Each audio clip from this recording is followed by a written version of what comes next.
Great Hamlin here from Blues Guitar Unleashed. Welcome and thanks for joining me today. In this video, just want to go over kind of a cool little chord following idea. This really takes advantage of something that I call bluesifying the third. It's just a fancy word. But it's every time I come upon the third of the chord, which is a very important note, the third and the seventh are always the most important notes of the chord.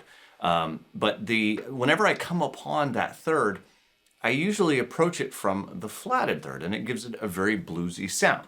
Let me show you what I mean. If I was in A, right, playing an A7 chord, that note that my middle finger is on is the third of the chord. I have a root, a fifth, a flat seventh, a third, a fifth, and a root. You don't necessarily have to remember all those, but it's helpful to remember that that is the third. It's the one note that goes and changes when we make the chord minor. So dominant seventh with a major third, minor seventh with a minor third. Notice everything else stays the same. Okay, so what we're going to do is, if you think about something like the major blues scale that happens right here, this is what I call box 2.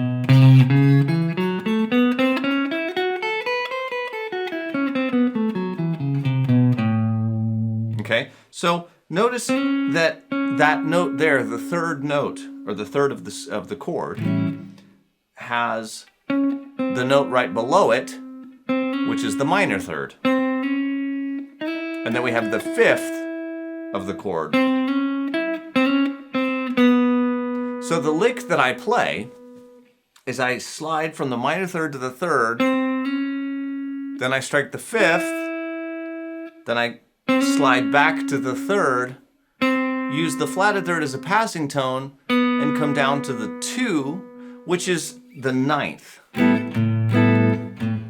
Sorry, that's a little out of tune when I pull it too hard like that.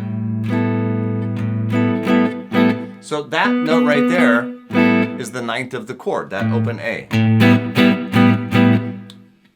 Similar to if we play like a D9,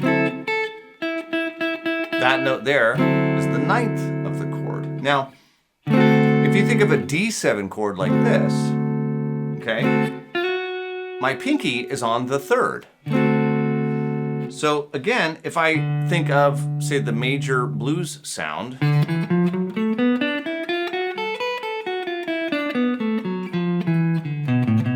box 5, okay?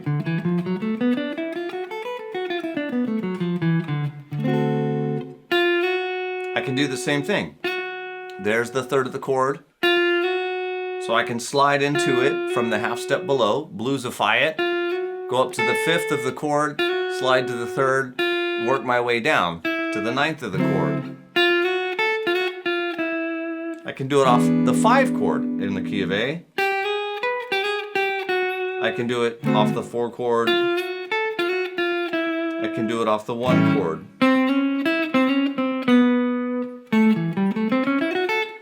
And then of course you can add whatever else you want.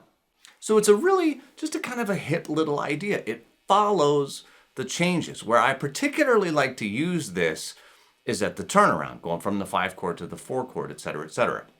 One of the reasons I like to do that is because it actually sounds cool to play it on the downbeat of the new chord. That's an unusual place. You'll often hear me say, never start your licks on beat 1.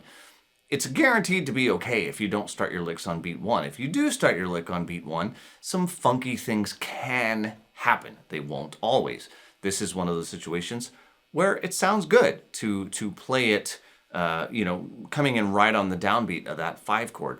So let's walk through a blues really quick. I'm going to play it into the looper. We'll just do a little blues in A, and I'll show you when we get to the 5 chord that I'm going to use this idea over the 5, and then the 4, and then the 1, just like I showed you just now. Here we go. All right, so let's get going. So this is the 1 chord. Nothing fancy here. Here's the 4 chord. Works good there. Here's the 1 chord. Here's the 5, the 4, the 1.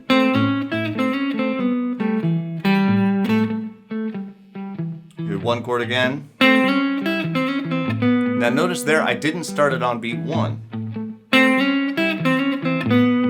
And 3 and 4. 1, 2,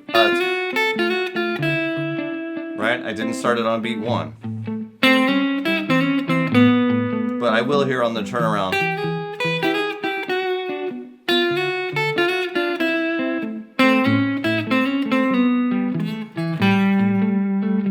And truth be told, I'm not actually starting it on beat 1. I'm starting it just a hair.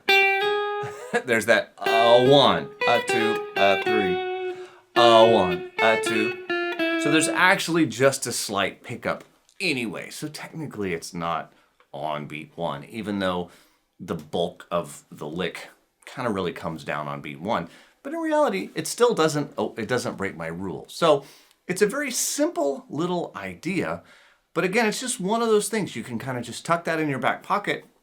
If you find yourself playing through a solo and it's coming up on the turnaround and maybe you're feeling a little bit lost or not sure what to do, it's a great little melody that you can just throw in and it'll get you through and back to the top of the form and you can kind of regroup. It's nice to just have a lick or an idea in your hip pocket like that you can just play and not really think about and gain your composure so that the next time through you're ready to go. Or if it's the end of your solo, at least you're going to go out on a high note.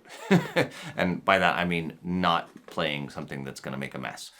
Not necessarily a high note, right? It doesn't have to be a high note, but